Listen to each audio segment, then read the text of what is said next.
श्रीगुरुभ्यो नमः। हरि ओम्।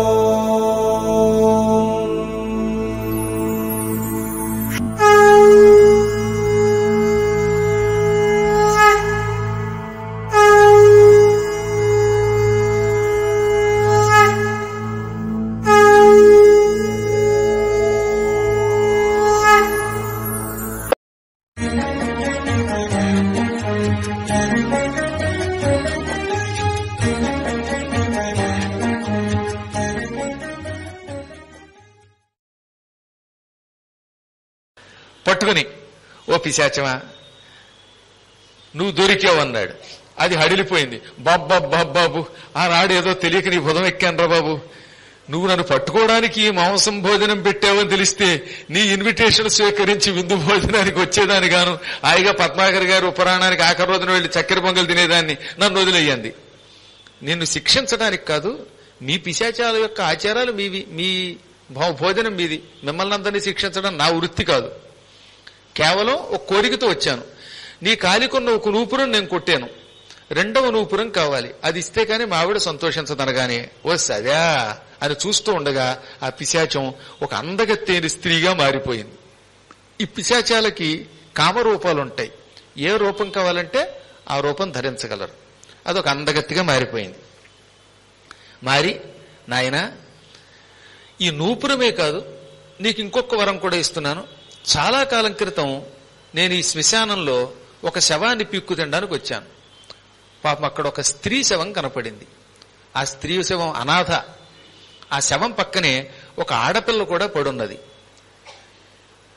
తర్వాత నాకు అర్థమయ్యింది, దురదృష్టవంతురాలైన ఒక స్త్రీ దిక్కులేక తన ఆడపిల్లతో కలిసి ఇక్కడికి వచ్చింది. ఇక్కడికి వచ్చిన తర్వాత ఆవిడ చచ్చిపోయింది.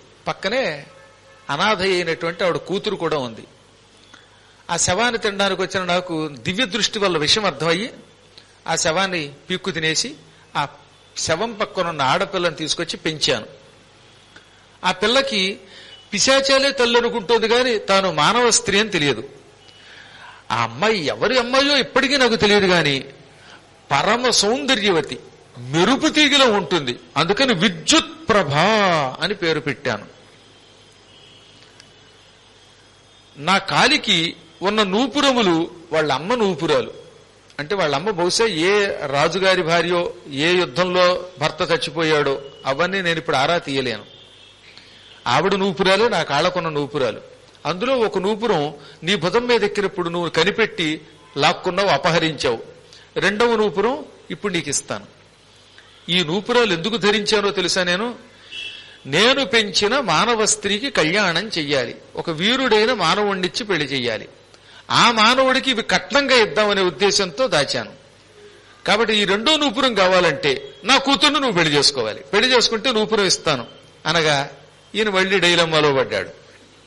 ఇప్పుడే నాకు పెళ్ళయింది, రాజుగారు కూతురు పెళ్లి చేసుకున్నాను, ఆవిడికి చెప్పకుండా పెళ్లి చేసుకోవడం పాపం. కాబట్టి రేపు మళ్లీ శ్మశానానికి వస్తాను, నువ్వు మాత్రం పారిపోకు అనగా పిశాచాలు మాటిస్తే తప్పండి. మేము మనుషులమా అబద్ధాలు ఆడడానికి, అది మానవులమా అసత్యాలు ఆడడానికి అనగా శభాష్ అన్నాడు ఆయన. నిజంగానండి, మానవుల కంటే పిశాచాలు అయ్యాం. దిక్కుమాల పిశాచాలు అసత్యాలు ఆడవు, మానవులు అన్ని అబద్ధాలు ఉండవు, తెలిస్తే కంపు. రేపు మళ్లీ వస్తానని బయలుదేరి ఇంటికి వచ్చాడు ఆయన. భార్యామణిని పిలిచాడు. భార్యామణి, పాపం పిశాచం కోరిక తీరుద్దామంటే అలాగే చేద్దామండి, పాప పిశాచం ఎంత ఉత్తమురాలు, తన కూతుర్ని పెంచింది, ఇప్పుడు నువ్వు కాకపోతే దిక్కెవరు అవుతారు, అలాగే చేసుకో, నూపురం మాత్రం నాకు ఇచ్చేయండి. అలాగే అని అన్నాడు ఈయన. మరునాడు మళ్లీ వెళ్ళాడు. విద్యుత్ ప్రభాం నూపురంచ హేమాబ్జమపి లభ్య సహా. ఆ శ్మశానానికి వెళ్ళగానే రాక్షసి వచ్చింది. ఏమంటావు నాయన అంటే మా ఆవిడ ఒప్పుకుందన్నట్ట. అయితే అల్లుడు ఉంది. వెంటనే అల్లుడు గారు రెండని శ్మశానంలో పిశాచాల సాక్షిగా, పిశాచ మంత్రాల సాక్షిగా, పిశాచ లగ్నంలో పిశాచం చేత పెంచబడిన ఈ మానవ స్త్రీని ఆయన చేతిలో పెట్టి, ఇదిగో ఈ కూతురు నీకు ఇచ్చేశాను, నూపురం కూడా నీకు ఇచ్చేస్తున్నాను, ఇది కాక ఎప్పుడు ఎవరూ ఊహించని మరో కానుక ఇస్తున్నాను అని ఒక బంగారపు తామర పువ్వు ఇచ్చింది. ఈ తామర పువ్వు నీ దగ్గర పెట్టుకో. ఈ తామర పువ్వు దగ్గర ఉన్నవాడికి ఎప్పుడూ నీరసం రాదు, ఉత్సాహం వస్తుంది, సాధారణంగా మానవులకు కొంత పని చేశాక నీరసం వస్తుంది, శక్తి తగ్గిపోతూ ఉంటుంది, అలసట వస్తుంది. ఈ తామర పువ్వు కుడి చేతిలో ధరించిన వాడికి అలసట ఉండదని ఆ తామర పువ్వు ఇచ్చింది. ఈ తామర పువ్వుని, నూపురాన్ని, విద్యుత్ ప్రభాని పేరు కలిగినటువంటి ఆ స్త్రీని వెంట పెట్టుకుని నగరానికి వచ్చాడు ఆయన. మదనలేఖకి నూపురం ఇచ్చాడు, తామర పువ్వు ఈ పిశాచం చేత పెంచబడిన విద్యుత్ ప్రభకి ఇచ్చాడు. ఇప్పుడు రాజుగారు చూశాడు ఇది. నాయనా, ఈ తామర పువ్వు చాలా ఆశ్చర్యకరంగా ఉంది, ఇటువంటి తామర పువ్వులు ఇంత పూర్వం ఎక్కడ నేను చూడలేదు, పైగా ఈ తామర పువ్వు దగ్గరున్న వాడికి నీరసం రాదని మీ పిశాచి పత్తగారు చెప్పిందన్నావు, ఇలాంటి తామర పువ్వు నాకు కూడా ఒకటి సంపాదించవా అన్నాడు రాజుగారు.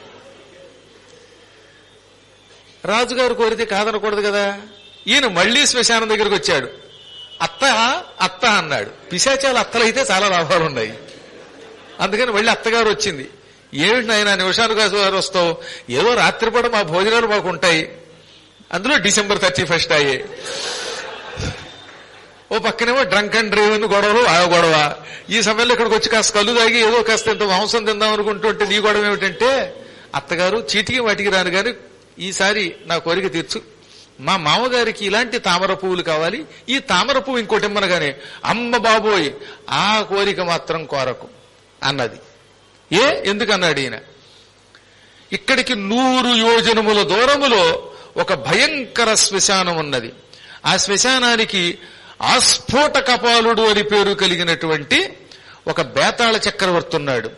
ఆయన నరాస్తి భూషణుడు అనేటటువంటి బేతాళుడు తెచ్చాక రాజయ్యాడు.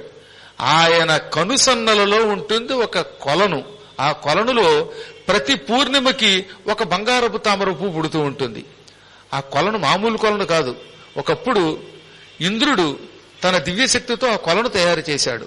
ఆ కొలనులో పూర్ణిమకి ఒక బంగారపు తామర పువ్వు పుడుతుందని, ఆ పువ్వును ధరించిన వాడికి జీవితంలో నీరసం రాదని ఇంద్రుడు చెప్పాడు. ఆ కొలనుని బేతాళుళ్ళంతా ఆక్రమించారు. ఆ బేతాళుడు యొక్క పర్యవేక్షణలో ఉంటుంది. ఓసారి ఆ బేతాళ చక్రవర్తి మా పిశాచాలందరినీ భోజనానికి పిలిచాడు. నేను కూడా భోజనానికి వెళ్ళాను. సరిగ్గా అనుకోకుండా ఆ రోజు పూర్ణిమ, తామర పువ్వు ఆ కొలంలో పుట్టింది. అందరూ భోజనం చేస్తూ ఉంటే నేను భోజనం విడిచిపెట్టి ఆ తామర పువ్వుని అపహరించి పట్టుకొచ్చాను. దాంతో ఆ ఆస్ఫోట కపాలుడనే బేతాళుడు నా కొలనులో కార్తీక పూర్ణిమ నాడు బంగారపు తామర పువ్వు పుట్టింది, దాన్ని అపహరించిన వాళ్ళు ఎవరో కనిపెట్టి దాన్ని తీసుకురండి, వాళ్ళ అంతం చూస్తానన్నాడు. అందుకని నేను ఎవరికీ కనపడకుండా ఈ తామర పువ్వు ఎవరికీ కనపడకుండా దాచేశాను. అది నీకు ఇచ్చాను కాబట్టి నేను ఎవరికీ దొరకను కదా అనుకున్నాను. ఎందుకంటే తామర పువ్వు ఇప్పుడు నీ దగ్గర ఉంది కనుక. దొంగ సొమ్ము నా దగ్గర దొరికితే ఆ బేతాళుడు నన్ను చంపుతాడు. ఆ బేతాళుడు కాపలా కాస్తున్న సరోవరం దగ్గరికి వెళ్లడం కష్టం, వెళ్లినా వాడితో యుద్ధం చేయడం కష్టం. వాడు ఎంతమందిని చంపేస్తాడు. వాడి దగ్గర ఉన్న ఈ తామర పువ్వులు పూర్ణిమకు తామర పువ్వు వస్తుంది అనగానే, అదే ఆ రహస్యం, నువ్వు నీ బుధం మీద ఎక్కించుకుని దూరంగా నన్ను అక్కడ వదిలేసి వెళ్ళిపో, నేను చూసుకుంటాను ఆ బేతాళుడి సంగతి. నేను అశోకదత్తుణ్ణి, మహావీరుణ్ణి, ధనుర్విద్య ఎరిగిన వాణ్ణి, నా దగ్గర బ్రహ్మాస్త్రం కూడా ఉంది, కాబట్టి నేను ఆ బేతాళుడి అంతం చూసి తామర పువ్వు తెచ్చుకుంటానన్నట్ట. అల్లుడు ఎందుకైనా మంచిది, ఇంకోసారి ఆలోచించుకో అన్నదట ఆవిడ. ఆ బెంగ నీకు అక్కర్లేదు, పూర్వం అర్జునుడు ఎటువంటి వాడు అటువంటి వాడిని నేను, ఈ బేతాళుళ్ళు లేకపోతే బ్రహ్మరాక్షసులు నా ముందు నిలబడరు అన్నట్ట. ఇతని గొప్పతనం తెలుసు ఆవిడికి. తననే గట్టిగా పట్టుకుని గుంజితే హడిలిపోయింది. కాబట్టి ఇతడు మహావీరుడని కనిపెట్టి మళ్లీ పూర్ణిమ నాటికి ఇతన్ని బుధం మీద ఎక్కించుకుని 1 మైలు దూరంలో ఆ శ్మశానం చూపించి, అక్కడే కొలనుంది, అక్కడే శ్మశానం ఉంది, అక్కడే ఈ బేతాళుళ్ళు ఉంటారు, నేను అక్కడికి వచ్చానంటే దొరికిపోతాను, నిన్ను వదిలేసిపోతున్నాను అని వాడిని దింపి రివ్వుని ఎగిరిపోయింది. ఈ ఇతడు అక్కడికి వెళ్ళి అట్టండి. సరిగ్గా ఈయన వెళ్లే సమయానికి పూర్ణిమ చంద్రుడు ఆకాశంలో ఉదయిస్తున్నాడు. కొలనులో నుంచి తామర పువ్వు బయటకు వచ్చింది. మహావీరుడు సాహసంగా అక్కడికి వెళ్ళాడు. ఆ తామర పువ్వు కొలనులో నుంచి బయటికి తీశాడు. దదర్శ బేతాళపతింతంచహంతుం ప్రచక్రమే. ఈతడ తామర పువ్వు కోసి ఒడ్డుకొస్తున్న సమయంలోనే ఈ బేతాళ రాక్షసులంతా హుమ్ అంటూ అరుచుకుంటూ వచ్చారట. ఆ బేతాళులందరికీ నాయకుడు ఆస్ఫోట కపాలుడు. అంటే ఎవరో మీకు నేను చెప్పక్కర్లేదు, ఎందుకంటే నిన్న విన్నారు గనక సగం కథ. వీళ్ళ అన్నగారు విజయదత్తుడు శ్మశానంలో మాంసం నోట్లో పడ్డం వల్ల బేతాళుడు అయిపోయాడని చెప్పాం కదా, వాడే వాళ్ళకి నాయకుడు. అతడి నేతృత్వంలో వీళ్ళంతా వచ్చి పడ్డారట. ఓరి దుర్మార్గుడా, నువ్వేనా ఒకప్పుడు పూర్ణిమ నాడు ఇక్కడికి వచ్చి మా తామర పువ్వు పట్టుకుపోయింది, ఎవరు పట్టుకెళ్లారో తెలియక అల్లాడిపోతున్నాం, ఈ దెబ్బతో నీ అంతం చూస్తాం, మళ్లీ మానవ మాత్రుడెవ్వడు ఈ కొలను దగ్గరికి రాడు, వచ్చినా ఇందులో ఉన్న తామర పువ్వులు అపహరించడు అని పలికి ఈ బేతాళుడు రాక్షసుల్ని ఉసిగొలిపెట్ట. మహావీరుడు అశోకదత్తుడు గండ్రగొడ్డలతో కొంతమంది బేతాళుని చంపేశాడు, కత్తితో కొందరిని చంపాడు, ధనుష్టంకారం చేసి బాణాలతో కొంతమందిని చంపాడు. చివరికి బేతాళులందరూ చావగా ఈ ఆస్ఫోట కపాలుడు ఒక్కడే మిగిలేట. వాడితో మల్ల యుద్ధం చేసి కింద పారవేసి మోకాలుతో ఒక కుమ్ము కుమ్మి గొడ్డలు ఎత్తేట నరకడానికి. క్షణం ఆలస్యమైతే ఈ ఆస్ఫోట కపాలుడి తల తెగేదే. ఇంతలో ఆకాశంలో ఒక అద్భుతమైన కాంతి పుట్టింది. అత్రాంతరే మహాతేజ నామ్నా విజ్ఞప్తి కౌతుకః విద్యాధరపతి ప్రాప్య విమానేనైనమబ్రవీత్ అశోకదత్త విప్రేంద్ర సాహసం మాకృతా ఇతి. ఆ సమయంలో ఆకాశంలో ఒక విమానం వచ్చింది. ఆ విమానం ధగధగా వెలిగిపోతోంది. ఆ విమానంలో విజ్ఞప్తి కౌతుకుడు అనే విద్యాధరుడు ఉన్నాడు. ఆయన విద్యాధరులకు నాయకుడు. ఆయన వచ్చాడు. ఆయన శరీరం నుంచి వస్తున్న కాంతితో ఆ శ్మశానం అంతా వెలిగిపోయిందిట. దాన్ని బట్టి విద్యాధరులు ఎటువంటి కాంతితో ఉంటారో తెలుసుకోండి. అతడు అశోకదత్త, వద్దు వద్దు, ఈ సాహసం వద్దు, ఇతన్ని చంపవద్దన్నాడు. ఎందుకు చంపకూడదు ఈ రాక్షసుణ్ణి, వీడెంతో పాపాత్ముడు, నరమాంసభక్షకుడు అని తలెత్తి చూశాడు అశోకదత్తుడు. ఆ పైనున్న విద్యాధరుని చూడడంతో అశోకదత్తుడు తన శరీరం విడిచిపెట్టి వెంటనే సుకర్ణుడనే విద్యాధరుడిగా మారిపోయాడు. ఎందువల్ల మీకు తెలుసు కదా, గాలవుడు ఏమని శాపం పెట్టాడు, నాయనా సుకర్ణ, నువ్వు విజ్ఞప్తి కౌతుకుడనే విద్యాధరుడిని చూడగానే మానవ శరీరం విడిచిపెట్టేస్తావు, విద్యాధరుడు అయిపోతావు అన్నాడు. అందుకే శాప విముక్తి అయిపోయిందనమాట. అప్పుడు ఈయన విద్యాధరుడిగా మారిపోయి పైకి వెళ్ళాక, ఏమిటిది, నాకు ఆ మానవ శరీరం ఏమిటి, మళ్ళీ ఈ శరీరం ఏమిటి అన్నట్ట. అప్పుడు విజ్ఞప్తి కౌతుకుడు, నాయనా, ఈ బేతాళుడు ఎవరనుకుంటున్నావు, సొంత అన్న, నీ అన్న, మీ అన్నయ్య సుదర్శనుడు, సుకర్ణుడని పేరు కలిగిన నీవు మా విద్యాధరులు, మీరిద్దరూ గాలవుడనే ముని దగ్గరికి వెళ్లారు అని ఆ కథంతా చెప్పాట. గాలవుడి యొక్క కూతుర్ని కాంతిమతిని ఈ దుర్మార్గుడు అపహరించాడు. ఆవిడ బలాత్కరించబోగా గాలవుడు శపించాడు. ఆ శాపం వల్ల వీడు బేతాళుడయ్యాడు. నువ్వు అపరాధం తక్కువ గనక విజ్ఞప్తి కౌతుకుడనే విద్యాధర నాయకుడిని చూడగానే శాప విముక్తి పొందుతామన్నాడు ఆ ముని. అదిగో శాపం ఇలా విముక్తి అయ్యింది, నన్ను చూడటంతో నీకు మానవ శరీరం పోయింది. మీ అన్నయ్యకి మాత్రం శాప విముక్తి కాదు, వాడు బేతాళుడు, అలాగే మాంసం తింటూ బతకవలసిందే అనగా ఈయన కన్నీళ్లు పెట్టుకున్నట్ట. సుకర్ణుడు, తండ్రి, నువ్వు మా అందరికీ నాయకుడివి, అనేక మహిమలు కలిగిన వాడివి, నీ దయవల్ల నాకు శాప విముక్తి అయ్యింది, అందుకే నిన్ను కాళ్లు పట్టుకుని ప్రార్థిస్తున్నాను, మా అన్నయ్యకి శాప విముక్తి కలగాలి. తర్వాత పాపం విద్యుత్ప్రభ, మదన లేఖిని, వీరిద్దరూ నా భార్యలు.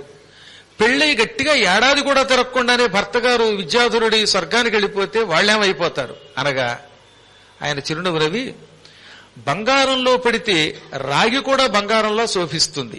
నిన్ను పెళ్లి చేసుకున్న మదన లేఖిని విద్యుత్ప్రభ నీతో పాటు విద్యాధర లోకానికి వచ్చి నీతో పాటే సుఖంగా జీవించే వరం ఇస్తున్నాను.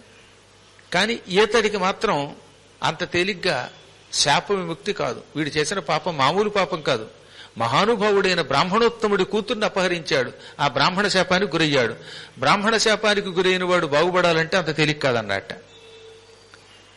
అప్పుడు ఆయన ఎలా అనగా విద్యాధరుడికి ఒక ఆలోచన వచ్చింది.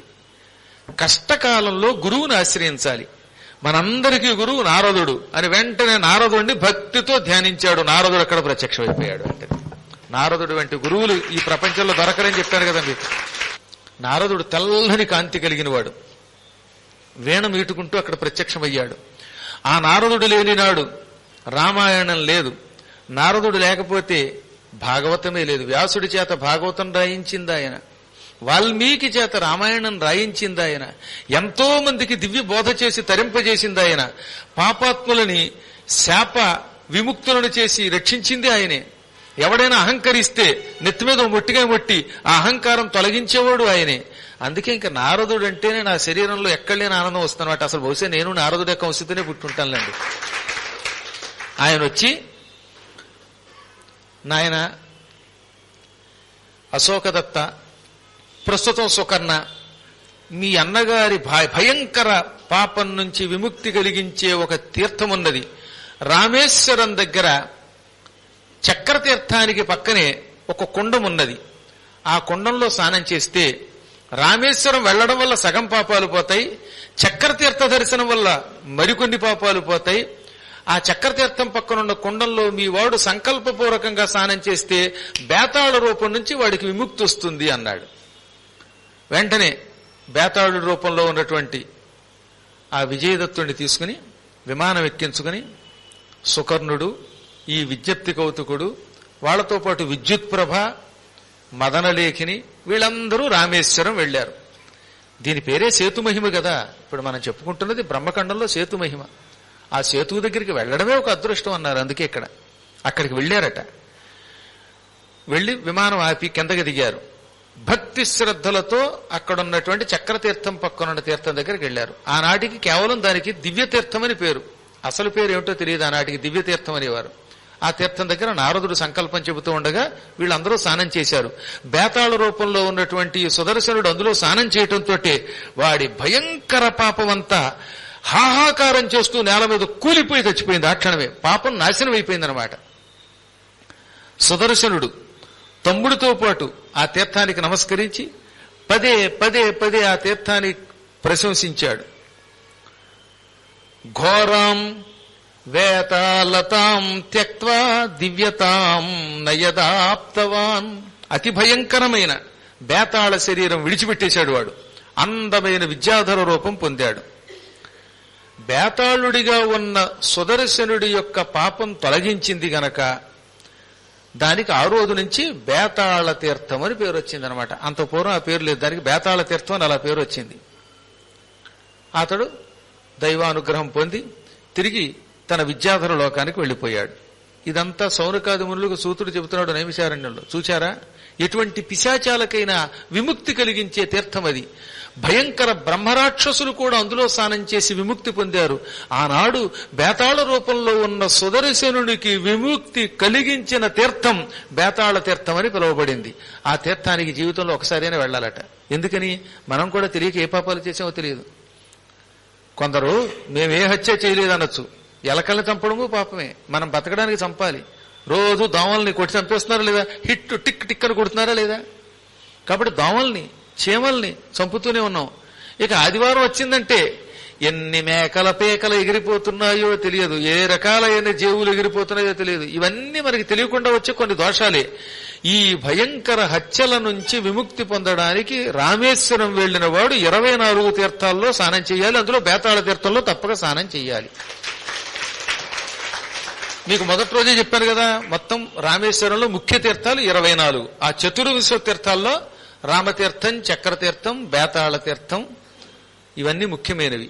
ఈ బేతాళ తీర్థం ఇటువంటిది. ఒకసారి జై శ్రీరామనండి. ఎందుకన్నారు అంటే రామచంద్రుడి పేరు మీదుగా అది రామేశ్వరం అయ్యింది కదా. అందువల్ల ప్రతి తీర్థ మహిమ విన్నాక ఒక్కసారి రామస్మరణం చేశాడు సూతుడు. అందుకని మనం కూడా రామస్మరణం చేశామన్నమాట. ఇక ఆ తర్వాత బేతాళ తీర్థంలో ఎన్నో పిశాచాలు స్నానం చేసి పిశాచ జన్మాల నుంచి విముక్తి పొందాయి.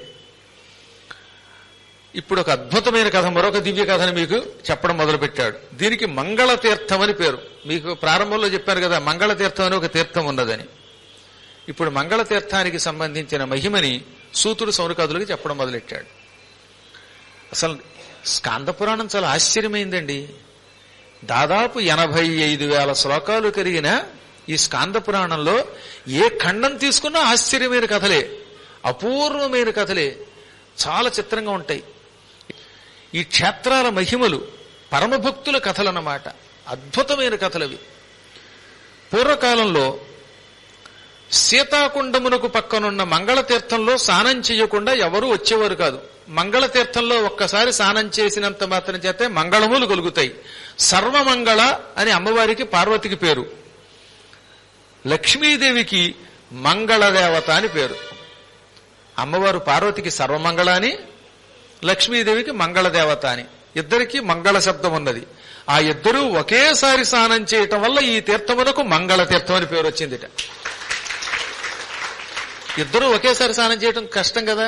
సర్వమంగళ మంగళదేవత ఇద్దరూ స్నానం చేసి మంగళ తీర్థం అని పేరు తెచ్చిపెట్టారు. ఆ తీర్థం సీతాకుండానికి దగ్గరలో ఉంటుంది.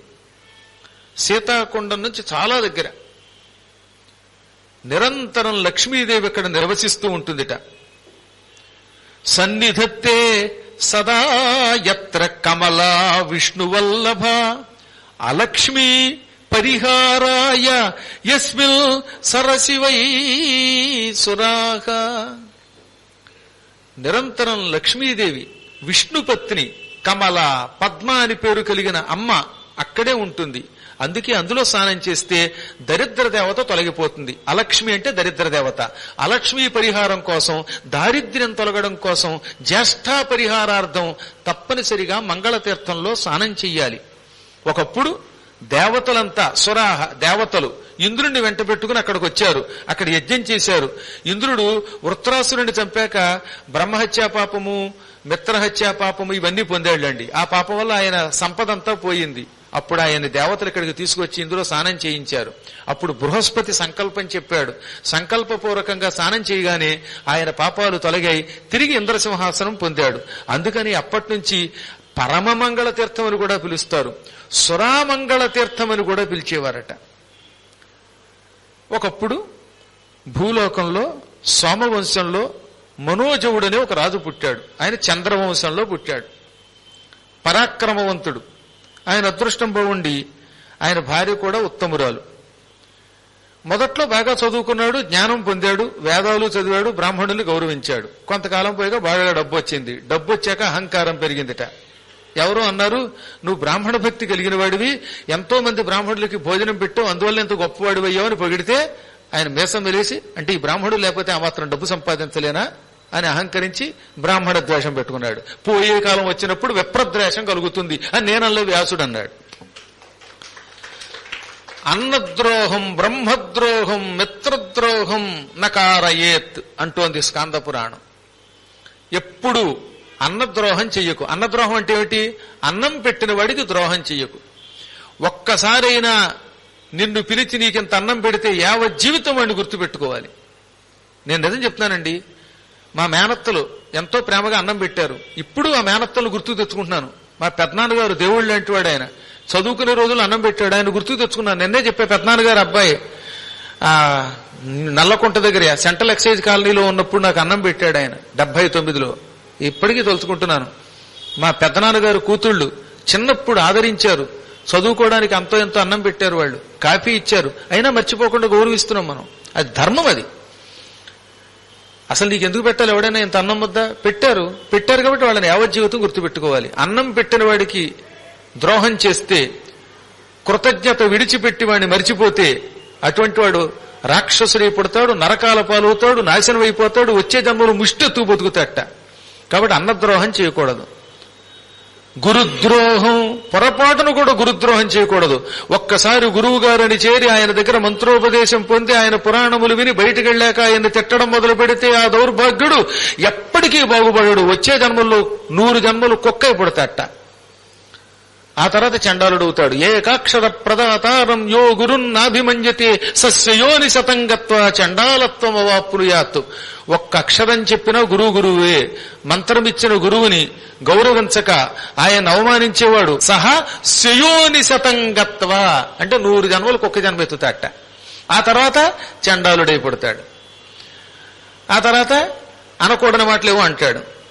ఏ దేవతల్లో తిడతాడు, అయ్యప్ప స్వామిని తిడతాడు. దాంతో అయ్యప్ప భక్తులు వచ్చి ఎత్తి మీద కొడతారు. తర్వాత మళ్ళీ బొక్కలో పడతాడు. ఇక ఆ తర్వాత వాడిని రక్షించేవాడు ఎవడు ఉండడు. ఇలా నీచ జన్మలు ఎత్తుతూనే ఉంటారు. ఎప్పుడు ఇలాగా గురుద్రోహం చేస్తే. బ్రహ్మద్రోహం నకారయేత్. పొరపాటును కూడా బ్రాహ్మడికి ద్రోహం చేయకూడదు. ఎటువంటి వాడు అంటే వాడు ఎప్పుడు వీలున్నంత వరకు ఉపకారం చేయడానికి ఇష్టపడతాడు. నీకు ఓపిక లేకపోతే మాట్లాడటం మరి వదిలి తిట్టడం ఎందుకు, అతనికి ద్రోహం చేయటం ఎందుకు? కాబట్టి ముఖ్యంగా పురోహితులకి అసలు ద్రోహం చేయకూడదు. అలా బ్రహ్మద్రోహం చేసిన వాడు కూడా ఇలాగే నీచ జన్మలు ఎత్తుతాడు. ఆఖరిది 4వ చెప్పారు, మిత్రద్రోహం కూడా మంచిది కాదన్నారు. కానీ వాటన్నిటికంటే ఈ 3 మరీ ప్రమాదం అట. అందువల్ల పురాణాలను వినాలి మనం. అనవసరంగా ఎవరితోటి విరోధం పెట్టుకోకూడదు, ఎవరికీ ద్రోహం చేయకూడదు.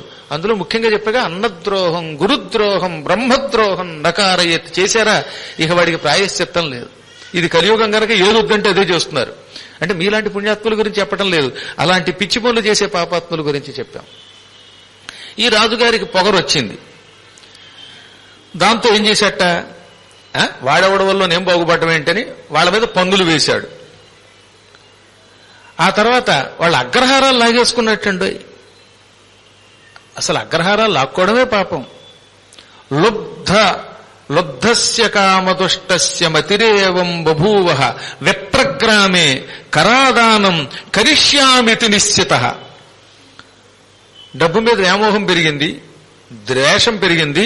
అందుకని విప్రగ్రామే అంటే బ్రాహ్మణులకి ఇచ్చిన అగ్రహారాల మీద పన్నులు వేస్తాను. మళ్ళీ మామూలు పని కాదు, అందరూ 10 రూపాయలు కడితే వీళ్ళు 1000 రూపాయలు కట్టాలన్నాడు. కట్టకపోతే అవన్నీ లాగేసుకోండి అన్నట్టు అగ్రహారాలు లాక్కున్నాడు. పెళ్లి చేసుకుంటే వాళ్ళ మీద పన్ను వేశాడు. అంతే కదండి, హిందువుల మీద ఎవడన్నా పన్నులు వేసేది, మిగతా మతాల మీద పన్ను వేయమనండి. మనకి ధైర్యం ఎక్కువ లేదు కదా, అందుకని మనం అంటే అందరికీ లోకువే. అలా ఆ రోజుల్లో రాజుగారు వీళ్ళ మీద పడ్డాడు, చాలా పాపాలు చేశాడు. వద్దన్న వాళ్ళని కొట్టడం మొదలెట్టాడు. చివరికి ఎంత స్థితికి వచ్చాడో తెలిసినా ఆలయాల్లో అర్చన చేసేటటువంటి వాళ్ళందరి మీద పన్ను వేసేట. ఎందుకంటే అక్కడ బ్రాహ్మణులు ఎక్కువగా అర్చకులుగా ఉండేవారు కనుక. శివ విష్ణువాది దేవానాం విత్తాన్యాదత్తరాగత. శివాలయం విష్ణు ఆలయం అనే తేడా లేకుండా ఆలయాల్లో అర్చకులుగా చేసే వాళ్ళ పొట్ట కొట్టేశాడు. అసలు నిజంగా దుస్థితికి తీసుకుపోయాట దుర్మార్గుడు. వాళ్ళకి పళ్ళెంలో వేసే డబ్బులు కూడా లాగేసేట. అంటే వీడు కూడా తెలియకుండా ఆ రోజుల్లో ఎండోన్మెంట్స్ డిపార్ట్మెంట్ అయ్యాడనమాట. ఎన్ని కష్టాలు కొడుతున్నారని నిజంగా చెప్తాను నేను. కొన్ని చోట్ల అర్చకులు చూస్తే హృదయం కరిగిపోతుంది. అందుకని గుళ్ళో కాకుండా బయటికి పిలిచేవలసి వస్తుంది డబ్బులు వాళ్ళకి పాపం. వాళ్ళమేమో గొడవ చేసేస్తారు ఎక్కడ చూసినా సరే. భగవంతుడు అనుగ్రహిస్తాడు, ఏమైనా ఈ వ్యవస్థలో మార్పు వస్తుంది, మీరంతా బాగు చేస్తారని నేను నమ్ముతున్నాను. మళ్లీ పూర్వపు వ్యవస్థ వస్తుంది. గుడిగోపురాల మాన్యాలు తిరిగి ఆ గుళ్ళకి దక్కాలని కోరుకుందాం అన్నమాట. సరే, ఈ రాజుగారు ఈ పాపాలు చేశాడు. ఆలయాల్లో నర్చకుల దగ్గర సొమ్ము లాగడం వల్ల అగ్రహారాలు సొమ్ము లాగడం వల్ల పిచ్చ పనులు చేయటం వల్ల క్రమంగా వాడి తపశ్శక్తి నశించిపోయింది. పాపం వాడిని పట్టుకున్నది. పాపం బాగా పండగానే ఏమవుతుందనమాట, అధికారం నుంచి ముందు బయటకు వస్తాడు. పుణ్యం ఉన్నంత వరకు అధికారం అండి, పుణ్యం పోగానే అధికారం పోతుంది. ఆ రోజుల్లో గోలభుడని ఒక రాజు ఉన్నాడు. ఆయనే వీడికంటే పెద్ద గొప్పవాడు కాదు, కానీ వీడంత నీచుడు కాదు. ఆ రాజుగారికి ఇతనంటే చాలా కాలం నుంచి ద్వేషం. వీడిని ఎలా అయినా పడగొట్టాలనుకున్నాడు. వీడి మీద నిఘా పెట్టాడు. వీడి సేనా నాయకుల్ని తన వైపుకు తిప్పుకున్నాడు. డబ్బులిచ్చి లంచం ఇచ్చాడు. సొరంగ మార్గాలు తెలుసుకున్నాడు. అంతఃపురంలోకి వెళ్లడానికి సొరంగ మార్గాలు ఉండేవి పూర్వం, అవి కూడా కనిపెట్టాడు. కనిపెట్టి ఒక రాత్రి వేళ సొరంగ మార్గం గుండా కొంతమంది సైనికుల్ని పంపాడు. చుట్టూతా కూడా సైనికుల్ని పెట్టాడు. చతురంగ బలాలతో వచ్చి దాడి చేశాడు. నిజానికి అతడు వీరుడే, కానీ ఈ విప్రద్వేషం వల్ల, ఆలయాలకు అపచారం చేయటం వల్ల శక్తి కోల్పోయాడు. ఒకప్పుడైతే ఈ గోలభుడిని చితకొట్టగలిగేవాడు. చెప్పాక పాపిష్టివాడు అవటం వల్ల మొత్తం పవర్ అంతా పోయింది, వీడి శక్తి అంతా పోయింది. యుద్ధంలో తుక్కుగా ఓడిపోయాడు. భార్యని కొడుకుని వెంట పెట్టుకుని రాత్రికి రాత్రి నాన్న దిక్కులేక గుర్రం ఎక్కి పారిపోయాట. చివరికి ఒంటరిగా మిగిలిపోయాడు. ఏకాదశాక్షౌహిణీసుడై పెంపున పొంపిరిపోవున పొడమిరేడు. 11 అక్షౌహిణీల సైన్యం ఉండేదట వాడు వెంట. ఒకప్పుడు టీవీగా సింహాసనం మీద కూర్చున్నవాడు ఒక్క అక్షౌహిణీ సైన్యం కలిగిన గోలభుడి చేతిలో ఓడిపోయి ఒక్క గుర్రం మీద భార్యని కొడుకుని వెంట పెట్టుకుని దిక్కులేక పారిపోవాల్సి వచ్చింది. ఇదే కాలప్రభావం. అందువల్ల డబ్బున్న రోజుల్లో విర్రవేగద్దు, అపచారాలు చెయ్యొద్దు. నాకేవో అవార్డులు వచ్చాయి, నాకు గౌరవాలు వచ్చాయి, నాకు డబ్బు వచ్చింది, నా వెంట 10 మంది జనం ఉన్నారు అనే అహంకారం ఎప్పుడూ పొందకూడదు. ఇది దృష్టిలో పెట్టుకోవాలి మనం. అహంకారం క్రమక్రమంగా పతనానికి తీసుకెడుతుంది. అహంకారం వల్ల నోటి నుంచి ఏం మాటలు వస్తాయో తెలియదు. దానివల్ల ఏమవుతుంది, ఆవులు పశువులు వాటిని ఎందుకు పూజ చేయాలంటాం, లేదా అసలు జ్యోతిష్ శాస్త్రాన్ని తిడతాం, వేదాలను తిట్టడం మొదలెడతారు, వేద పండితులు తిట్టడం మొదలు పెడతారు. ఇలా పిచ్చి మాటలు పెరుగుతాయి, క్రమంగా పతనం అయిపోతాడు. అందుకని చాలా జాగ్రత్తగా ఉండండి. శంకరాచార్యులు వారు ఎన్నోసార్లు చెప్పారు కదా మీతోటి. మా కురు ధన జన యౌవన గర్వం హరతి నిమేషాత్ కాలహ సర్వం. మా కురు ధన జన యౌవన గర్వం. అన్నిటికంటే డబ్బుంటే ఎక్కువ అహంకారం వస్తుంది. కాబట్టి ధనం ఉందని ఎప్పుడూ గర్వం పొందకు. ధనం కంటే గొప్పది ఇంకో గర్వం, జనం. మన వెనకాల 10 మంది జనం ఉంటే వీడు చప్పట్లు కొడుతూ ఉంటే అబ్బో ఎంతమంది ఉన్నారో, నాకేదో కీర్తి వచ్చేసింది, స్టార్ డమ్ వచ్చింది అనుకుంటాడు. స్టార్ డమ్ కాదు, స్టార్ డస్ట్ వస్తుంది తర్వాత. ఈ జనం 10 మంది జై జై అని చప్పట్లు కొట్టేస్తే ఇక నేను గొప్పవాడిని అనుకుంటాడని వాడు పిచ్చాడు. ఇదో భ్రమ. కాబట్టి ధనముందని, జనమున్నారని, మూడవది యౌవనం ఉందని అసలు అహంకరించకు. యౌవనం చాలా విచిత్రమైంది, క్షణాల్లో పోతుంది. కళ్ళు మూసి తెరిచేలో పుసరాలు అయిపోతున్నాం కదటండి. నాకు ఇంకా కాలేజీలో లెక్చరర్గా ఉద్యోగంలో జాయిన్ అయినట్టే ఉంది. చూస్తుంటే అప్పుడే ఎంత వయసు వచ్చిందో అనిపిస్తోంది. నేనంటే కొంచెం దేవుడి దేవాళ్ళు ఎప్పుడు చూసినా 25 కుర్రాళ్ళ కనబడతాను. కానీ ఇప్పుడు చాలా మంది చూడండి పాపం, ఇప్పుడు తాతగారికి పెళ్లి రోజులు గుర్తుకొస్తున్నాయిట. జీలకర్ర బెల్లం పెట్టుకున్న రోజులు గుర్తుకొచ్చాయి. జీలకర్ర కాదు, ఇప్పుడు బుర్ర కాస్త తెల్లబడిపోయింది, నెత్తి మీద వెంట్రుకలు ఊడిపోతాయి. అలా అయిపోతుంది కాలం. క్షణాల్లో నిన్నటిదాకా కుర్రాడు ఇవాళ ముసలాడైపోతాడు. కాబట్టి యవ్వనం ఎంతకాలం ఉంటుందండి? ఇట్టే మాయమైపోతుందన్నమాట. వ్యాఘ్రీవ తిష్టతి జరా. ముసలితనం ఆడపులిలో పొంచి ఉంటుందిట. పులుల్లో మగపులి కంటే ఆడపులి డేంజర్. ఆడపులి పొదల్లో పొంచి పొంచి టక్కన గొంతుకు పట్టుకుంటుంది. ముసలితనం కూడా అలాగే పట్టుకుంటుంది అనమాట. మళ్ళీ వెనక్కి వెళ్ళిపోతే బాగుండనిపిస్తుంది కదా. ఆ చదువుకున్న రోజులు, కొత్తగా ఉద్యోగంలోకి వెళ్ళినప్పుడు, పెళ్లిలో పీటల మీద కూర్చున్నప్పుడు, ఆ ఇద్దరు ఒకళ్ళుగా తగులుతున్నప్పుడు, జీలకర్ర బెల్లం నెత్తి మీద పెడుతున్నప్పుడు ఆ రోజులు గుర్తుకొచ్చి అప్పుడు వెళ్ళిపోదాం అనుకుంటాడు. ఏం వెళ్ళడం ఉండదు. అటు వెళ్ళలేడు, ఇటు వెళ్ళిపోతాడు. తర్వాత నలుగురు మోసేస్తారు. కాబట్టి ధనం, జనం, యవ్వనం ఉన్నాయనే గర్వం ఎప్పుడూ పొందదు, క్షణంలో పోతాయి. ఆ అహంకారం వీడి పతనానికి మూల కారణమయ్యింది. దిక్కులేక పెళ్లాన్ని బిడ్డల్ని పోషించుకోలేక అడవికి వెళ్ళిపోయాడు పాపవాడు. భయంకర కేకారణ్యంలో పడ్డాడు. దాహం వేస్తోంది, ఎక్కడికి వెళ్లాలో తెలియదు. శోకాభిభూతౌ సహసా మోహం సముపజగ్మతు. భార్య కొడుకు ఇద్దరు శోకం పొందుతూ ఉంటే ఇంకా ఏడ్చినా నన్ను క్షమించండి, మీకు అన్నం పెట్టలేకపోతున్నాను అన్నట్ట. ఆకలి పెరుగుతోంది, దాహం పెరుగుతోంది, మంచినీళ్ళు ఇవ్వడానికి మంచినీళ్ళు లేవు, తిండి లేదు. ఎలా? అప్పుడు వాడికి పాత రోజులు గుర్తుకొచ్చాయట. భార్యామణి, ఇదంతా నేను చేతులారా తెచ్చుకున్న కర్మయోగం. ధనమున్న రోజుల్లో మహానుభావులైన బ్రాహ్మణుల అగ్రహారాలు లాక్కున్నాను, వేదం చదువుకున్న వాళ్ళని తిట్టాను. ఒక్క బ్రాహ్మడికి భోజనం పెట్టానా?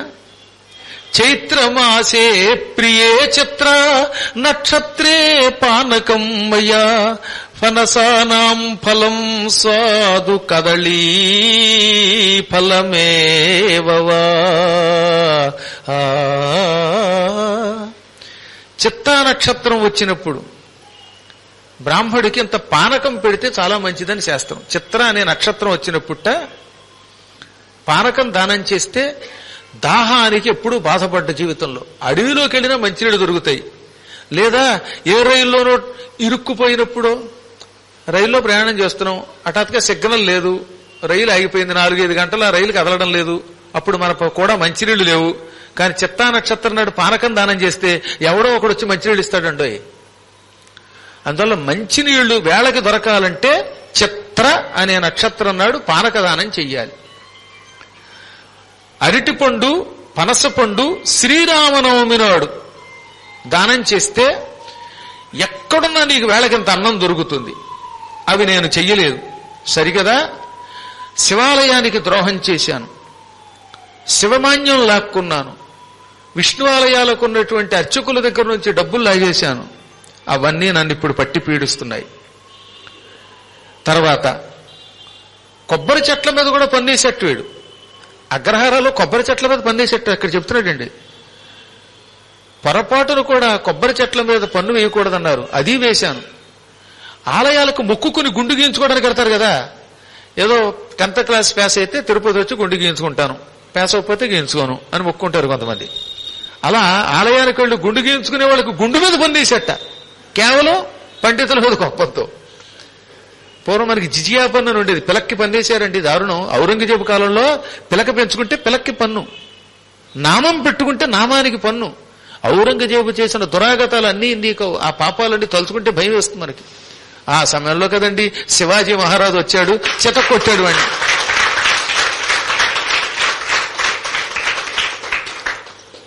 అందువల్ల ఎందుకు చెప్తున్నానంటే, అలా గుండు పన్ను వేశాను, అందుకే ఇప్పుడు నాకు బాగా గుండె అయ్యింది. ఇక్కడెక్కడ పండు దొరకటం లేదు. త్రిపుండ్రధారణం నకుర్యాత్, కనీసం త్రిపుండ్రం ధారణ చెయ్యలేదు, విభూతి పెట్టుకోలేదు. పంచాక్షర జపస్తత, ఓం నమ శివాయ అనే పంచాక్షరి మంత్ర జపం చెయ్యలేదు. అందుకే భగవంతుడు మంచి శిక్ష వేశాడు అని ఇప్పుడు పశ్చాత్తాపంతో కుమిలిపోయాడు. 3 రోజులుగా తిండి లేక అడవికి రావటం వల్ల, పైగా భార్య పుత్రుల యొక్క శోకం చూడటం వల్ల నీరసం వచ్చి కళ్ళు తిరిగి పడిపోయాట, స్పృహ తప్పి కింద పడిపోయాడు. మూర్ఛాముపాయయౌ విప్రా పపాత చతరాతలే. సౌనకాది మహర్షులారా, భూమి మీద పడి స్పృహ కోల్పోయాడు వాడు అని సూతుడికి అది చెప్పాడు. భర్త పడిపోతే భార్యకి ఇంకా బాధ వస్తుంది కదా, అందుకని ఆవిడ గుండెలు బాదుకుంది. అయ్యో బాబోయ్ ఇలా అయిపోయాడని ఏడవడం మొదలెట్టిందిట. ఎక్కడో పూర్వజన్మ సుకృతం ఒకటి ఉంటుందండో. ఇతని భార్య, ఇతడు బ్రహ్మద్వేషంతో కొన్ని పాపాలు చేస్తున్న రోజుల్లో ఓ పేద బ్రాహ్మణుడు అనుకోకుండా అక్కడికి వస్తే వాళ్ళ ఆయనకి తెలియకుండా తన చేతుకున్న గాజులు, బంగారపు గాజులు దానం చేసేసింది. ఆ గాజుల వల్ల పేద బ్రాహ్మణుడు తన కూతురికి పెళ్లి చేసుకున్నాడు, సుఖంగా బతికాడు. దీన్ని బట్టి ఏం తెలుస్తోంది? గురువులను, బ్రాహ్మణులను, పేదవాళ్లని రక్షించడానికి, ఆకలితో మాడిపోతున్న వాళ్ళకి అన్నదానం చేయడానికి భర్తకి తెలియకుండా కూడా దానం చేయొచ్చు. తక్కిన వాళ్ళలో అలా చేయకూడదు. మొగుడికి తెలియకుండా పుట్టింటి వారికి సొమ్ము పెట్టకూడదు, కానీ గురువులు ఎవరైనా వస్తే వాళ్ళకి గాజులు దానం చేయడం పుణ్యమే. అలాగే మహానుభావులు ఎవరైనా ఆకలితో మాడిపోతుంటే పేదవాడి కదండి, వాడు అన్నానికి మాడిపోతున్నప్పుడు పేదవాడికి, ముష్టివాడికి అంత అన్నం దానం చేయొచ్చు. ఆవిడ ఒకప్పుడు అలా దానం చేసింది. ఆ దాన ఫలితం ఈ కష్టకాలంలో ఆవిడ కాపాడిందిట. ఎలా కాపాడింది? ఆ సమయంలో అక్కడికి ఒక ఋషి వచ్చాడు. ఆ ఋషీశ్వరుడు తెల్లవారులేస్తే మనందరి స్తోత్రాలు అందుకునే వ్యాసుడి తండ్రి పరాశరుడు. ఇవాళ వేదవ్యాసుడిని తలుచుకోకుండా ఎవరూ ఉండలేము. వ్యాసుడిని తలుచుకోలేదంటే వాడు అనవసరం, వాడు పుట్టడం దండగా. ఆ వేదవ్యాసుడి తండ్రి పరాశరుడు మహానుభావుడు. ఆయన ఆ ఏడుస్తున్న రాజపత్నిని, పిల్లవాడిని చూసి అక్కడికి వచ్చాట. అది పూర్వజన్మ సుకృతం. ఇందాక చెప్పాను కదా, ఓ పేద బ్రాహ్మడికి చేతులకున్న బంగారపు గాజులు దానం ఇచ్చేసింది. ఆ పుణ్యం వల్ల ఆయన అక్కడికి వచ్చాడు. ఎలా ఉన్నాడు ఆయన? జటావల్కల సంవృత, జటాజూటాలు ధరించాడు, నారచీరలు కట్టుకున్నాడు. వల్కలము అనేది నారబట్టకు వాడతారు. భస్మోద్ధూళిత సర్వాంగ, ఒళ్ళంతా విభూతి పూసుకున్నాడు. త్రిపుండ్రాంకిత మస్తక, తల మీద కూడా త్రిపుండ్రం ధరించాడు. రుద్రాక్షమాలాభరణ శతయజ్ఞోపవేతవాన్, రుద్రాక్ష మెడలో వేసుకున్నాడు. తర్వాత మాట విన్నారా? శతయజ్ఞోపవేతవాన్, యజ్ఞోపవేతం ధరించడం కాదు, తెల్లని యజ్ఞోపవేతం వేసుకున్నాడు. చాలా మంది యజ్ఞోపేతాలు మట్టి కొట్టుకుపోతున్నాయి, దాన్ని ఎప్పటికప్పుడు తోముకోవాలి. తెల్లగా ఉండాలి యజ్ఞోపవేతం. అందుకని నాయనలారా, యజ్ఞోపవేతం తెల్లగా ఉండాలరా అని చెప్పడం కోసమే శత, తెల్లని యజ్ఞోపవేతం ధరించిన వాడు వచ్చాడని చెప్పారు. అసలు వ్యాసుడు ఎంత గొప్పవాడండి! ఎక్కడన్నా నాయన మీ యజ్ఞోపవేతం తెల్లగా ఉంచుకోండి అని చెప్పక్కర్లా, చెప్పకుండా చెప్పడం ఉంటారు దీన్ని. పరాశరుడి యజ్ఞోపవేతం స్పష్టంగా తెల్లగా ఉంది అంటే స్వచ్ఛంగా ఉంది. ఆయన ఎప్పటికప్పుడు దాన్ని శుభ్రం చేసుకుంటున్నాడు. అంతేగాని వీటి మీద మట్టి కోక్కోవడానికి వాడుకుని దాన్ని పాడు చేయట్లేదు అని చెప్పడం అన్నమాట. పరాశరో నామ ముని ఆజగామ ఎదురుచ్చయ్య, అనుకోకుండా వచ్చాడు ఆయన. అలా స్వేచ్ఛగా తిరుగుతూ అక్కడికి వచ్చాడు. ఆ రావడమే వాళ్ళ సుకృతం. పరాశర ముని వచ్చాడు. ఇంకా మునిని చూడటంతో ఈవిడ ఏడుస్తూ ఆయన కాళ్ళ మీద పడిపోయింది. మహానుభావ, రక్షించు నా భర్త స్పృహ కోల్పోయాడో లేక ప్రాణం విడిచిపెట్టాడో కూడా తెలియటం లేదు. ఆపన్నులను రక్షించటం నీ ధర్మం. మీ తాత వశిష్ఠుడు, మీ తండ్రి శక్తి, నువ్వు, నీ కొడుకు వ్యాసుడు, మీరంతా లోకోద్ధరణ కోసం జన్మించారు, నన్ను రక్షించనగా. అప్పుడు ఆయన చిరునవ్వునవి, అమ్మ అసలు నువ్వెవరివి, ఈ పడిపోయిన ఎవరు, ఈ పిల్లాడెవరు అన్నట్ట. ఆయనకు అన్నీ తెలుసు. అయినా అడగకుండా సలహా ఇవ్వకూడదు గనక ఆవిడ్ని అడిగాడు. కాత్వం శుశ్రోణి కశ్చాసౌ యశ్చాయం పతితః అగ్రతః అయం శిశుశ్చకస్తే స్యాత్. వరసగా 3 అడిగాడు. నువ్వెవరివి, నీ ఎదురుగుండా స్పృహ తప్పి పడిపోయిన వాడెవడు, ఈ శిశువెవరు అనగా అప్పుడు ఆవిడ చెప్పింది, అయ్యా ఇక్కడికి దగ్గరలో ఉన్న చంద్రవంశపు రాజుని మీరు వినే ఉంటారు, ఆయన పేరు, ఆయనే ఈయన. ఇతడు చంద్రవంశంలో పుట్టిన మహారాజు గారు, చాలా గొప్పవాడు, వీరుడు. అతని భార్యను నేను. నా ఎదురుగుండా స్పృహ కోల్పోయిన ఆయన స్వయంగా హస్తినాపుర మహారాజు. ఈ కుర్రాడు మా అబ్బాయి, వీడికి చంద్రకాంతుడు అని పేరు. ఈ వీరుడు దురదృష్టవశాత్తు శత్రువుల చేతిలో చావు దెబ్బతిన్నాడు. గోలభుడనే శత్రువు చేతిలో దెబ్బతిన్నాడు. కాలం కలిసిరాక మేము ఇక్కడికి పారిపోయి వచ్చాం. 3 రోజులుగా మలమల మాడిపోతున్నాం. మంచినీళ్లు లేవు, తిండి లేదు. మా ఆయన పేరు మనోజవుడు. మనోజవం పోయి, మానసిక వేగం పోయి కదల్లేక పడిపోయాడు. ఇతన్ని రక్షించండి, కాపాడండి అనగానే ముందు పరాశరుడు కాసి నీళ్లు తీసుకున్నట్ట, కమండలంలో నీళ్లు రాజుగారి మొహం మీద జల్లాడు. మంత్రజలం వల్ల, పరాశర మహర్షి కమండల జలం వల్ల టక్కును లేచి కూర్చున్నాడండి ఆయన. కూర్చోగానే భార్య వచ్చి, పరాశరుల వారు వచ్చారు, మన అదృష్టవశాత్తు ఈ పుణ్యాత్ముడే నీకు ప్రాణదానం చేశాడు, ఆయన కాళ్ళ మీద పడవయ్యాను గాని కాళ్ళ మీద పడ్డట్టు. ఆయన పడి, మహాత్మా నిజంగానే నేను చాలా అపరాధం చేశాను, నాకు తెలుసు. నేను ఎంత పిచ్చి పని చేశానో, ఎటువంటి పాపం చేశానో తెలుసు. బ్రహ్మద్రోహం వల్ల, విప్రులకు ద్రోహం చేయటం వల్ల, ఆలయాలకు ఉన్న సొమ్ములు ఆక్కోవటం వల్ల ఈ దుస్థితిలో పడిపోయాను. నన్ను అనుగ్రహించండి. ఎటువంటి పాపాత్ములైనా రక్షించే పుణ్యాత్ములు మీరు. ఈ లోకంలో ఎప్పుడో ఒకప్పుడు తప్పు చేయని వాడు ఎవడుంటాడు? తప్పు చేసిన వాళ్ళందరూ నాశనం అయిపోవాలని కోరుకోరు కదా మీరు.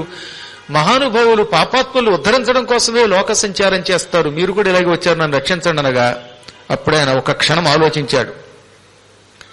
నీ పాపం అంత తేలిగ్గా పోయేది కాదయ్యా. దశాబ్దం పాటు విప్రుల్ని పీడించావు. ఆ పాపం చాలా ముద్దయి పట్టుకుంది నిన్ను. ఆ పాపాల రాశిని అంత తేలిగ్గా భస్మం చేయలేం అన్నట్ట. ఈ మనోజవుడు వెంటనే కాళ్ళ మీద పడిపోయాడు. నువ్వేం చేస్తావో తెలియదు, నీ కాళ్ళు పట్టుకున్నాను.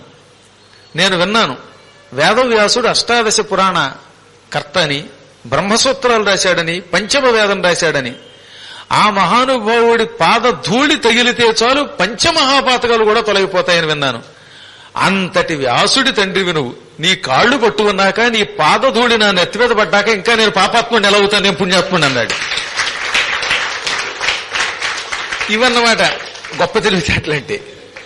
పరాశర మహర్షి పాదాల ధూళి తగిలిన తర్వాత కూడా పాతకం ఉంది అంటే ఇంకా ఆయన పరాశరుడు అయ్యి ఉండడు అన్నట్ట. అలా పొగడాలండి పొగిడేటప్పుడు. గురువుగారు అండి, ఏ మిమ్మల్ని పట్టుకున్నాక కూడా నాకు కష్టం ఎలా వస్తుందండి, రాదండి అన్నారంటే గురువుగారు ఎరిగిపోతారు. గురువుల్ని ఎలా బొట్లో వేసుకోవాలో కూడా అది కళ. ఇలా అనగానే వెంటనే మహర్షి చిరునవ్వు నవ్వాడు. రాజా, ఇన్నాళ్ళకి నీకు తెలివితేటలు వచ్చాయి, ఇక నువ్వు శత్రుజయం పొందినట్టే. నీ పాపాలు తొలగించే ఒక మార్గం చెబుతున్నాను విను. ప్రాయాత్ సేతుం సముద్దిశ్య స్నాతుం మంగళతీర్థకే. మంగళతీర్థం అని ఒక తీర్థం ఉన్నది, రామేశ్వరం దగ్గర ఉన్నది. అది చాలా గొప్ప తీర్థం. అందులో స్నానం చేస్తే గ్రహదోషాలు తొలగిపోతాయి, దుర్నిమిత్తాలు, అపశకునాలు తొలగిపోతాయి. దుర్నిమిత్తం అంటే అపశకునం అనమాట. అపశకునాలు తొలగిపోతాయి. అనేక జాతక దోషాలు పరిహారం అవుతాయి. తెలిసి కాని తెలియక కాని చేసిన హత్యాపాపాలు, ద్రోహ పాపాలన్నీ తొలగిపోతాయి. మిత్రద్రోహం, బ్రహ్మద్రోహం, ఇలాంటి ద్రోహాల పాపాలన్నీ నశించిపోతాయి. ఒకప్పుడు రామచంద్రుడు అందులో స్నానం చేశాడు సీతాసమేతంగా. అందుకే ఇప్పటికి కూడా ఆ సరస్సులో సీతారాములు ఉంటారని చెబుతారు. నేనల్లా ఇందులో చెప్పాడు సుస్పష్టంగా అన్నమాట. ఏమని? అందులో రామః సీతా సమేతః నిత్యం వసతి, నిత్యం ఉంటాడు అందులో. 82వ శ్లోకంలో చెప్పారన్నమాట. మంగళాని చ సర్వాణి సహ సీతయా రాజసప్తమా రాఘవః తస్మిన్ సరసి సర్వలోకోపకారాయ. సమస్త లోకాలకి ఉపకారం చేయడానికి రామచంద్రుడు లక్ష్మీదేవి అవతార స్వరూపిణి అయిన సీతతో కలిసి ఎప్పుడు అందులో ఉంటాడు. ఒకప్పుడు పార్వతీదేవి లక్ష్మి కలిసి అందులో స్నానం చేశారు. అందులో స్నానం చేస్తే ఎటువంటి పాపాలైనా పోతాయనగానే, అయితే మీరే అక్కడికి తీసుకెళ్ళండి, వెళ్లే ఓపిక కూడా లేదన్నారట వాళ్ళు. వెనకడికి ఒక సామెత ఉందిలండి, నీ నెత్తి మీద ఏదో ఉందనగానే అయితే మీరే తీసేయండి అన్నట్టు. వాడు నెత్తి మీద ఉందని చెప్పారుగా, మీరే తీయండి అన్నట్టు. అలాగా మీరే దగ్గరుండి స్నానం చేయించండి అనగానే ఆయన ఆకాశ మార్గంలో తీసుకెళ్లాడు వాళ్ళని. లేకపోతే వాళ్ళు నడిచి అంత దూరం వెళ్ళలేరు. ఎక్కడి హస్తినాపురం, ఎక్కడి రామేశ్వరం, అది ఉత్తరంలో ఆ చివర, ఇది దక్షిణంలో ఈ చివర. అక్కడికి ఆకాశ మార్గంలో తీసుకెళ్లాడు. ఆ ప్రాంతానికి తీసుకెళ్లి ముందు చక్రతీర్థంలో స్నానం చేయించాడు. ఆ తర్వాత ఇందాక చెప్పాం కదా, బేతాళ తీర్థంలో స్నానం చేయించాడు. ఆ తర్వాత శ్రాద్ధం పెట్టించాట. అక్కడ పితృదేవతలకి శ్రాద్ధ ప్రదానం చెయ్యాలి. అక్కడ తీర్థంలో పిండ ప్రదానం చేస్తే కొన్ని పాపాలు నశిస్తాయి. అప్పుడే మంగళతీర్థంలో స్నానం చేసే అవకాశం వస్తుంది. అందుకని పితృ కార్యక్రమాలు కూడా చేయించాడు. అనంతరం మంగళతీర్థంలో తాను సంకల్పం చెప్పి దగ్గరుండి స్నానం చేయించాడు. సకల పాప పరిహారార్థం మంగళతీర్థ స్నానమహంకరిష్యే అని అనిపించి స్నానం చేయించాడు. అలా స్నానం చేయటంతో ఆ రాజుగారి శరీరంలో ఉన్నటువంటి నలుపు విరిగిపోయిందిట. బ్రాహ్మణులకి ద్రోహం చేయటం వల్ల ఆయన శరీరం నల్లగా అయిపోయింది. ఆ నలుపు పోయి తెల్లబడిపోయాట ఆయన మళ్ళీ. తదనంతరం 3 నెలలు అక్కడే ఉండి 3 నెలలు వాళ్లతో పాటు తాను స్నానం చేశాడు ఆయన. ఏవం మాసత్రయం సస్నాతౌ సాకం ముని పుంగవః మంగళాఖ్యే మహాపుణ్యే సర్వ అమంగళనాశనే. సర్వ అమంగళాలని తొలగించే ఆ మంగళతీర్థంలో 3 నెలల పాటు పరాశరుడు వారితో పాటు మకాం పెట్టి అక్కడే ఉన్నాడు. రోజు వాళ్ళ చేత స్నానం చేయించాడు. చెయ్యవలసిన కార్యక్రమాలన్నీ చేయించాడు. ఈ 3 నెలల్లో ఒక మంత్ర జపం చేయమన్నట్టండోయ్. కొంచెం జాగ్రత్తగా వినండి ఇది. తతః పరాశరముని సర్వానర్థ వినాశనం రామస్య ఏకాక్షరం మంత్రం తదంతే సముపాదిశత్. రాముడి యొక్క మంత్రాల్లో ఏకాక్షర మంత్రం అని ఉన్నది. ఆ మంత్రం చాలా గొప్పది. ముఖ్యంగా రాత్రి పడుకునేటప్పుడు ఆ అక్షరం జపించుకుని పడుకుంటే చెడ్డ కలలు రావు, తెల్లారి సుఖంగా ఉంటాం మనం. ఆ రోజు మర్నాడు చేసే పనుల్లో విజయం లభిస్తుంది, అపజయం తొలగిపోతుంది. అందరూ చెప్పండి, రామ్ రామ్ రామ్. ఇది రాముని ఏకాక్షర మంత్రం అంటారు. ఇది అష్టాక్షరిలో కూడా కలుపుకోవచ్చు. ఓం శ్రీం రామ్ రామాయ నమః. ఇది రామ అష్టాక్షరి మంత్రం. అందులో బీజం ఈ రామ్ అనే బీజం. ఈ మంత్రాన్ని విడిగా రామ్ రామ్ రామ్ అని జపించవచ్చు. ఆంజనేయుడు ఇప్పటికి కూడా గంధమాదన పర్వతంలో ఆ మంత్ర జపం చేస్తున్నాడు. నేను చెప్పడం కాదు, ఇందులోనే చెప్పారు. గంధమాదన పర్వతం మీద ఏకాక్షర మంత్రం చేస్తూ ఉంటాడు హనుమంతుడని. ఆ మంత్రాన్ని పరాశరుడు ఈ రాజుగారికి మనోజవుడికి ఉపదేశించాట. నిత్యం జపించన్నాడు. ఈ 3 నెలలు ఆయన తింటున్నా తాగుతున్నా రామ అన్నాడండి. అందుకే గురువుగారు మీతో ఏమన్నారు? తింటూ రామయ్యను తినకున్న రామయ్యను, తింటూ రామయ్యను తినకున్న రామయ్యను, తినిపిస్తూ రామయ్యను రామ్ రామ్ రామ్. నువ్వు వండుతూ రామయ్యను వండకున్న రామయ్యను, వండిస్తూ రామయ్యను రామ్ రామ్ రామ్. నువ్వు వండిస్తూ రామయ్యను రామ్ రామ్ రామ్. రామ రామ రామ రామ రామ రామ రామ రామ రామ రామ్ రామ్ రామ్. శ్రీరామ రామ రామ రామ రామ రామ రామ రామ రామ రామ్ రామ్ రామ్. అలా రోజు రామ్ రామ్ అని అలా అనిపించారు మీ చేత.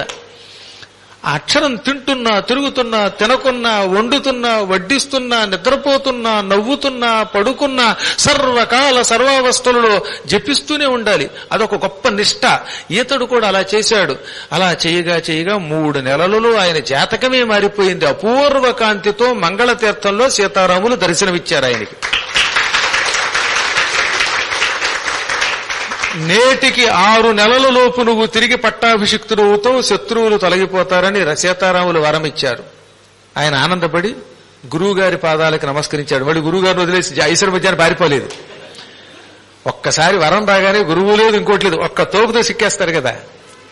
చూస్తూ ఉంటాం కదండి. అప్పుడప్పుడు మా యాత్రకు వచ్చేవాళ్ళు ఉన్నారే, ఆ ఫ్లైట్ వచ్చింది ఎక్కమనగానే ఇక గురువు గారు పక్కకు తోసేసి అందరూ క్యూలోకి వెళ్ళిపోతారు.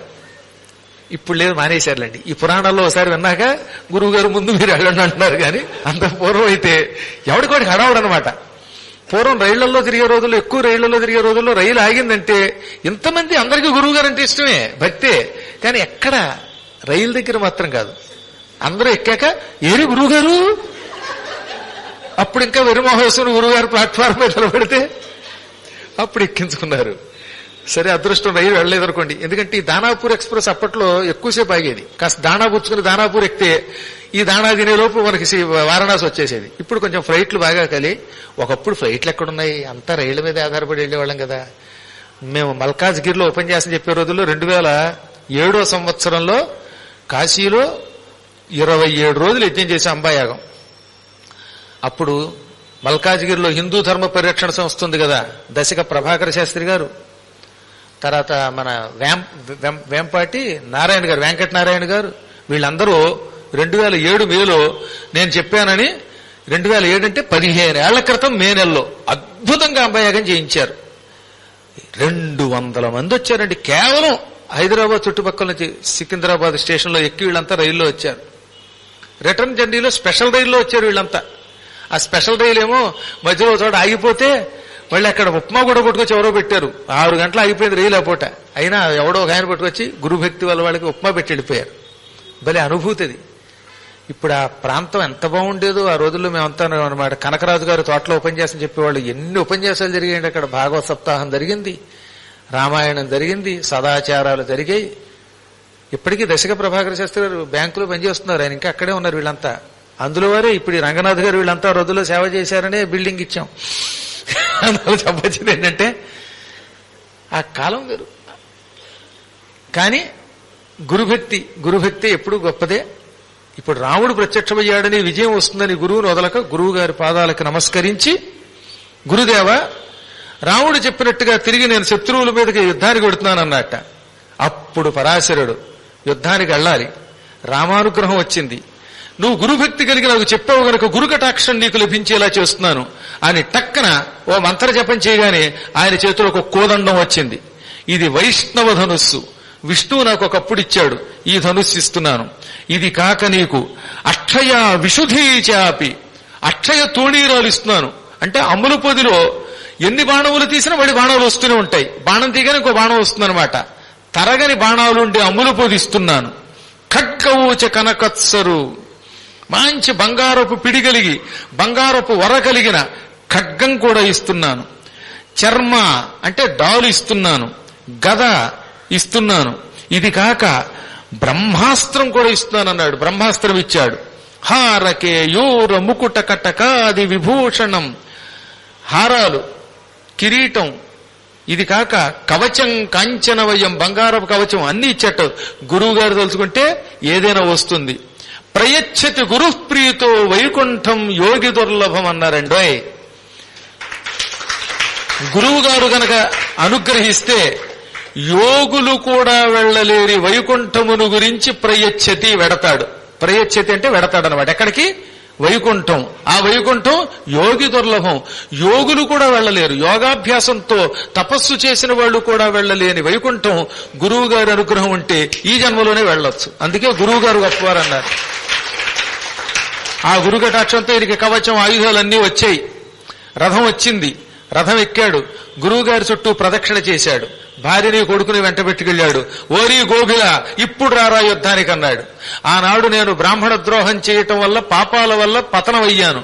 అది నీ ఘనత కాదు, నువ్వేదో గొప్పవాడిని అనుకుంటున్నావు. ఇప్పుడు యుద్ధానికి వస్తావా లేక నా రాజ్యం ఇస్తావా అంటే, నీకు రాజ్యం ఎందుకు ఇస్తాను, చావనైనా చస్తానన్నాడు అని ఘోర యుద్ధానికి వచ్చాడు. ఇంకేముంది, ఈయన ఒక్కడు ఆయన బోలెడు సైన్యంతో యుద్ధానికి వచ్చాడు.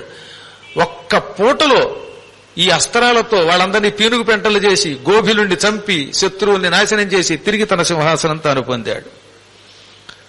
ఇది మంగళతీర్థ మహిమంటే. మంగళతీర్థ స్నానం వల్ల మహాపాప విముక్తుడై ఆయన రాజ్యం పొందాడు. పోయిన ఇళ్ళు, పోయిన వస్తువులు, పోయిన సౌభాగ్యం పొందడానికి ఇప్పటికి కూడా మంగళతీర్థంలో స్నానం చేస్తారు. కాబట్టి రేపు ఆగస్టులో మేము తీర్థయాత్రకు వెళ్ళినప్పుడు అవకాశం ఉన్నవాళ్ళు వచ్చినప్పుడు మంగళతీర్థంలో స్నానం చేయండి. ఒకవేళ అప్పుడు కాకపోయినా ఇప్పుడు వెళ్లేవాళ్ళైనా మంగళతీర్థానికి వెళ్ళండి, అందులో స్నానం చేయండి. తప్పక నష్టమైన వస్తువులు వస్తాయి, పోయిన వస్తువులు వచ్చి తీరుతాయన్నారు. ఇది మంగళతీర్థ మహిమ. ఇంకా మరికొన్ని విశేషాలతో రేపు యథాప్రకారంగా 4వ రోజు కార్యక్రమంలో మనం కలుసుకుందాం. స్వస్తి ప్రజాభ్య పరిపాలయంతాం న్యాయ్యేన మార్గేణ మహీం మహీశాః గోబ్రాహ్మణేభ్యః శుభమస్తు నిత్యం. లోకాః సమస్తాః సుఖినో భవంతు.